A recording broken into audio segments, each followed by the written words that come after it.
Господи Ісусе Христе, Сине Божий, помилуй меня грешного. Отца и Сына и Святий Дух. Аминь.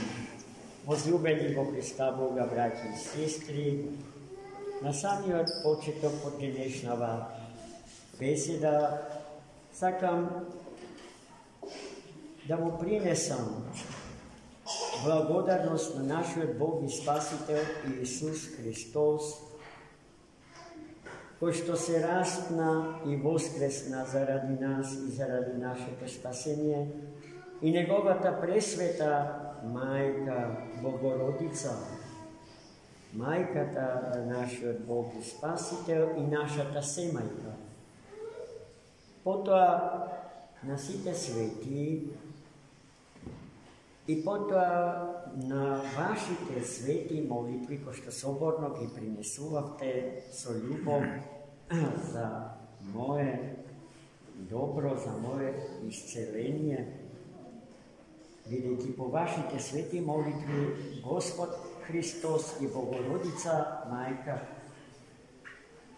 благословија мојот глас, кој што беше сериозно нападнат и загрозен, да го врати во сета чистота и силина и не без помошта на нашите браќа, нашата сестра во Христа Господа, професор доктор Софија и професорот доктор Горан, професори на оделението за оториноларингологија. И сето тоа се случи за денеска на празникот од нашиот духовен татко, светиот и преподобен отец наш Наум Охридски чудотворец, да ја отслужиме првата света литургија со радост, радост пасхална се разбира, како што и не сме поинаку да се служи светата литургија. Денеска, значи, браќи и сестри, прославиме таткото наш духовен Наум од Охрид, чудотворец, за кој што знаеме дека бил еден од седумте просветители народот словенски. Просветител и покрстител. И седумте спомнати имиња Кирил, Методи, Климент, Наум, Сава, Гораст и Ангеларije се нашите духовни родители и со самото тоа рамни на светите апостоли. Денес славениот свети Наум Охридски чудотворец, без страв дека ќе сгрешите, можете слободно да го именувате како рамноапостолен. Рамноапостол. Делото на покрстувањето и осветувањето на родот словенски е епохално, историски значајно за животот на Светата православна црква, бидејќи ако денеска погледнеме најбројни членови на Светата црква Божја се токму представниците на тој род, чие стебло е киновско и богато разгранато. Нашата нација е една од многуте гранки на тоа стебло. Светиот Наум Охридски чудотворец бил извонредна појава во краткото житие на свети Наум. Се вели дека бил необично образован човек, кој што владеел со многу јазици и го подпомагал мисионерското дело на светите браќа Кирил и Методи.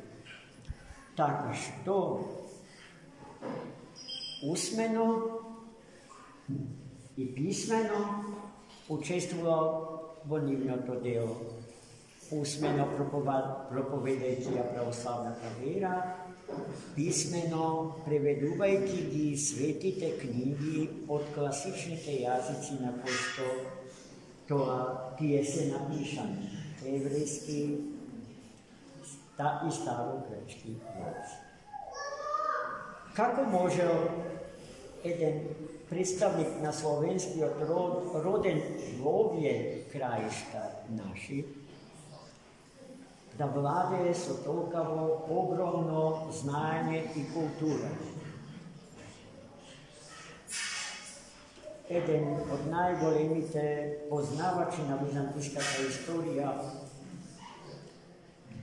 Димитрий Оболенски, зборува за постоењето на така наречениот византиски комонвелт, составен од негарчки народи, но и од негарчки култури и цивилизации по силата на Духот Свет, собрани во едната света соборна и апостолска црква, осветени и спасени. Словенските народи почнале да стапуваат во контакт со православната византиска култура и цивилизација, почувајќи од 7. век. Така да, преку процесот на акултурација, тие почнале пополека да ги примаат, да ги прифаќаат највисоките културни и цивилизацијски вредности, исковани во огнот на Светиот Дух од најсветите представници на најдолговечната историски гледано култура, цивилизација и империја, византиската. Пополека известни семејства од словенско поттекло почнале да примаат аристократски обележја и статус во тогашното византиско општество. Семејството на Свети Наум е едно тие. Високо издигнато, културно и цивилизацијски. Се издигнало над простотата и субкултурноста на словенското битие до покрстување. Неговите родители, како добро стоечки, добро позиционирани во тогашното византиско општество, можеле да му овозможат одлично образование на светиња. Така образован бил забележан и повикан од светите браќа Кирил и Методий. Особено е значајно неговото патување со светите браќа во градот Рим, каде што ја покажал својата енормна ученост, својот енциклопедизам и ерудиција, ама и својата вера и побожност, бидејќи во Рим тој правил чудеса немислени и за христијаните римски. Тој бил во состојба мртви да воскресни, тешко разболени да ги излечи. И сето тоа е запишано во неговото, за жал, кратко житие, а подруго и не знаеме за. Таков бил Свети Наум. А кога се вратил, тој не страдал од кариеризам, тој сакал да живее скромно и за разлика од неговиот брат по духот свет, ама не и по тело, Климент, кој што стана прв епископ на градот Охрид и прв епископ словен воопшто. Пред Свети Климент не знаеме дека постои епископ во чии вени тече словенска крв. Свети Наум отишол од крајниот југ од Охридското езеро, тамо подигнал манастир, им го посветил на светите архангели. Тој манастир постои до денес. Негов ктитор е Свети Наум. i go formirao. Prvo to monaško bratstvo u istorijata na slovenski ten narod. Gledajte, kakov duhoven kolos slavime dneska. I koliko krupna ličnost Bog blagoslovi da ni bide duhoven roditelj. Onda mu dopirati našite istorijski koren. A što će bi je potrao? Zašto bi treba antičko makedonstvo i svi te drugi gluposti vezani za to? Malko li je da ste stari i vkopani 1200 godina nazad, glaboko u istoriju. Kako imate to istorijsko pametenje za sebe sigurno. Gospoda ne čuva vo skromnosti, da nija umnožuva ljubovta i da nija zasilova vera. Da bi im stanale primjer na svi drugi narodi, na planetama Zemlja. Vidjeti samo onoj, pošto dopušta Gospod da mu žive u srce to njegovo.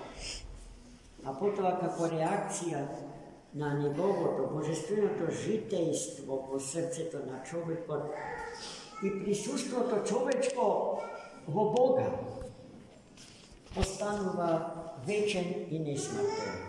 Njegovite perspektivi se perspektivite na večno to i nebesno carstvo Gospodnje. Jedinstven grad ko što ne minuva, ne izminuva, nego menuva svoj tliv. Tuko je večno ist, sekoga še sekade, ist. Nebesni od grad je ustav. Vsi te drugi gradovi na zemljava se minljivi i menljivi. Arheolozite ima pona raka rabota so tije grada. Site se pod zemlje. Nivno to vreme izminalo. A grado nije hristijanite ne tragame po tije grado. Nije hristijanite ne tragame po toj grad. Tuku po gradu večen, nemenljiv i neminljiv. Či gradonačelnik je samio Gospod naš i Spasitelj Isus Hristos, pod kogo što ne privede, deneslavljenja svetinam okrivski čudotvoreca. Amin. Za mnogo.